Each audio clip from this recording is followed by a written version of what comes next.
What is up, guys? It's the Sound Alchemist here with the spine-tingling, teeth-clattering, nose-gaping...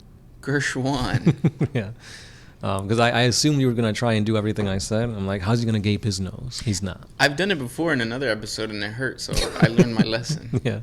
And welcome back to another For the Greater... This is a video series where we answer the questions left by you, the viewer. If you have a question for us, comment down below. Put a question in front of your question because we get those questions first.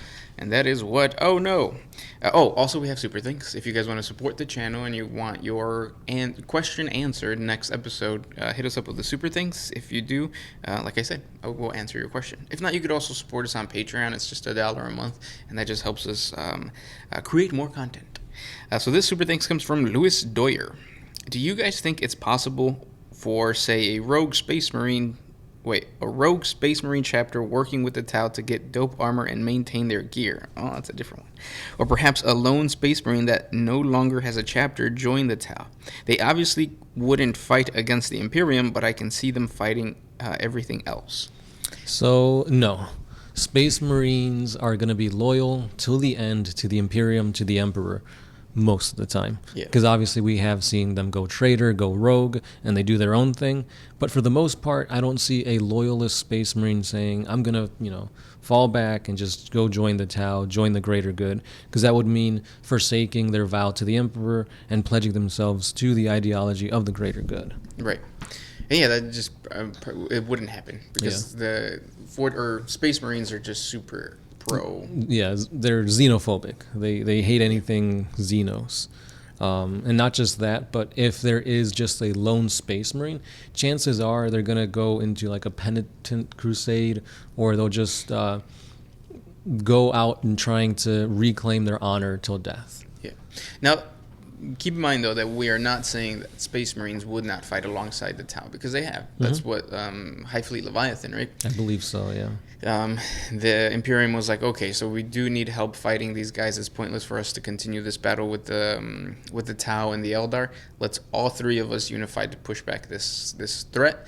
And they kind of fought next to each other. It's like they fought in a way where they wouldn't hurt each other, but they weren't really like buddies. Yeah, it's like the enemy of my enemy is my friend, but we're not friends. Yeah. And there's still conversations and like the negotiations and stuff. But at no point was a Space Marine chapter or unit part of the greater good. Yeah, and it's not to say that like the Tau didn't try, because when the Tau first encountered Space Marines, they did send their envoys, their water caste, to try and have diplomatic relations, and it always ended negatively, to the point where the Tau have actually made it a official like document or procedure that if they encounter Space Marines, do not try and negotiate. It's going to be a fight. Yeah.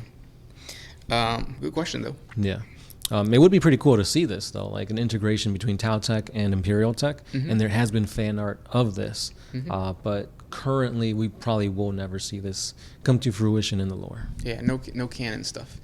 I have a 40 Facts video on Space Marine Tau. Yes. Which kind of gives you a scenario of how the Tau could create a Space Marine, not that a Space Marine joins the Tau.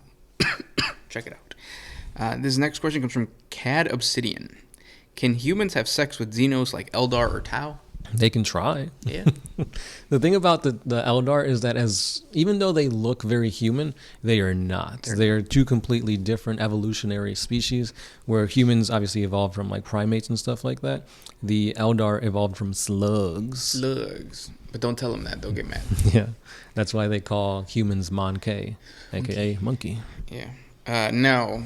Tau, for sure. They can smash Tau. Yeah. Especially Earthcast, because it's thick. Next question comes from RUDAR.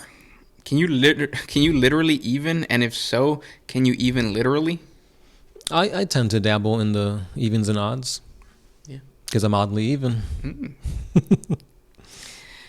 Next question. Arc Mestizo. Does humanity outnumber other Xeno factions?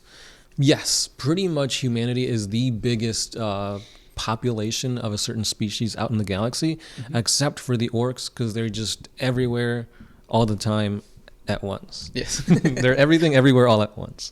Also, probably not the Tyranids yet, because they could just reproduce. They're coming from outside the galaxy, so we don't even know how many there are. Yep. Not for the Necrons. Not the Voltan, not the Tau. Yeah, I think that's it. Right, yeah. Because there's more humans than Tau, there's more humans than Necrons, there's more human than... Yeah. Not even, like, Chaos. Because I would say maybe do demons even count? I don't know, because that's, like, they're infinite. Right, because they come from their gods, and it's kind of hard to put a god's... Because they're all just in the immaterium. And they're not even, like, a thing, because they can't exist in the real space, right? Yeah. So... but yeah, so they're the top 3 most numerous in the galaxy. That's probably another reason why Chaos are using human emotions for the most part to fuel them. Yeah. Because there's so many of them. Mm-hmm. And they're complex. They're not like orcs who are just like, bleh. And they're not like Tyranids where they're just like, bleh. Yeah. Next question. This one is by 1011. Which race or faction has the best bodyguards for their HQ? Definitely not the Tau, because the Tau ethereals have just basically like buff ethereals guarding them. Tall ones, yeah. They get murked easy. The Tyranids have the Hive Guard, which are made from Space Marines, yes. Which they can be pretty durable, pretty tanky. But I got to give it to the Imperium. Yeah, Adeptus Custodes. The Adeptus Custodes. Not just that, but also the Sisters of Silence, too. They're kind of like an in tandem, where the Custodes are all about fighting material threats. The Sisters of Silence are all... The Sisters... okay. Yeah, they negate warp and psychers and stuff like that. So it's like if you have a pairing of a Sister of Silence and a Custode, they could pretty much take on anything. I agree, yeah. Weakening greater demons to the point where the Custodes can, take them out. Yeah. In the Beast Arises, some of the Krork were pretty badass, and there's a lot of them. So if the Krork were a thing still, I think the Krork might go toe-to-toe with an Adeptus Custodes. I mean, it's a 12-foot tall... Yeah. But, I mean, you got to think monster. About the other fight. 1,000 Custodes took on 100,000 orcs, and only 3 Custodi died. Yeah, but they're regular. They were regular, yeah. But it's like, how many orcs make up, one of these guys? Because I think even Vulcan struggled. Vulcan struggled against the Beast, which was like a mega Krork kind of thing. Yeah. And it turns out there was 8 other beasts? Yeah. Spoiler alert. Can an Adeptus Custodes fight or beat a Primarch? So it was rumored that one of the Custodes, I forget which one, it was one of the named characters, was sparring against the Primarch, and he won. Yeah. But it's a spar. Oh. It could be that the Primarch wasn't going all out, and the Custode was, but then you also hear other rumors of maybe if it's a squad of 5 Custodes, they can take out a Primarch. So it's kind of hard to tell. The power levels kind of fluctuate and whatnot, so yeah, but they're pretty powerful nonetheless. Next question comes from Excalibur Forge.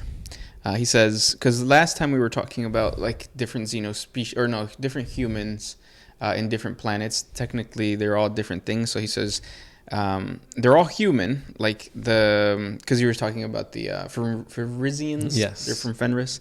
He says they're all humans. The ones from Earth are called Terran, which ones from other planets are called Kriegers, Catachanians, Cadians, etc. Yeah, you're right. But at the same time, there's an element of there's differences, right? There's Voidborn. They're technically human, but they're not, because the decision to call something human is up to a group, and that's flawed, right? Yeah. Because look at Belisarius' call. Is he a human? He's not. Dude's been alive for 10,000 years plus. That's not human. He's the only fleshy part of him is his brain. Yeah. But we say he is because the Adeptus Mechanicus says he is. So it's one of those I don't know. Yeah, is because the Emperor signed a treaty back then. That's why. Yes.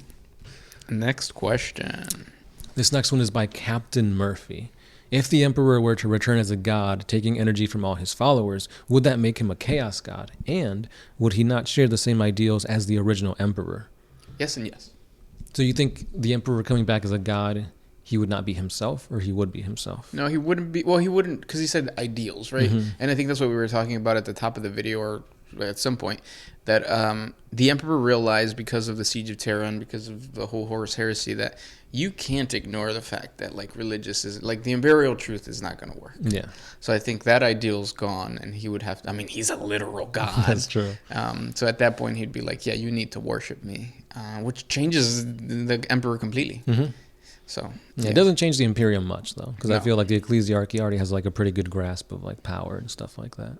Yeah, but him, and it also like puts it into like, because the whole point of the Emperor from the very beginning of humanity was like, I will lead you guys and I would guide you guys from the background as much as I can. And then he was finally like, okay, I'll do the Great Crusade. Space Marines are temporary, Thunder Warriors are temporary, Primarchs are temporary. At the end of the day, I still want humanity to rule over. Becoming a god, it's just like, you can't. Yeah.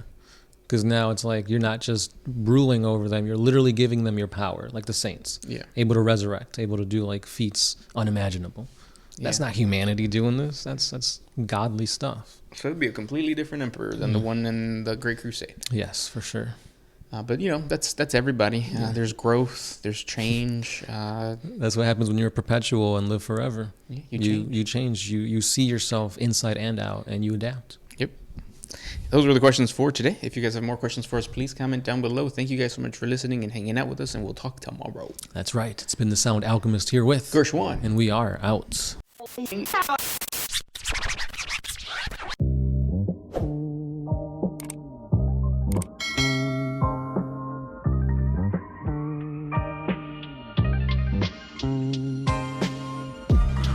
I used to put my feet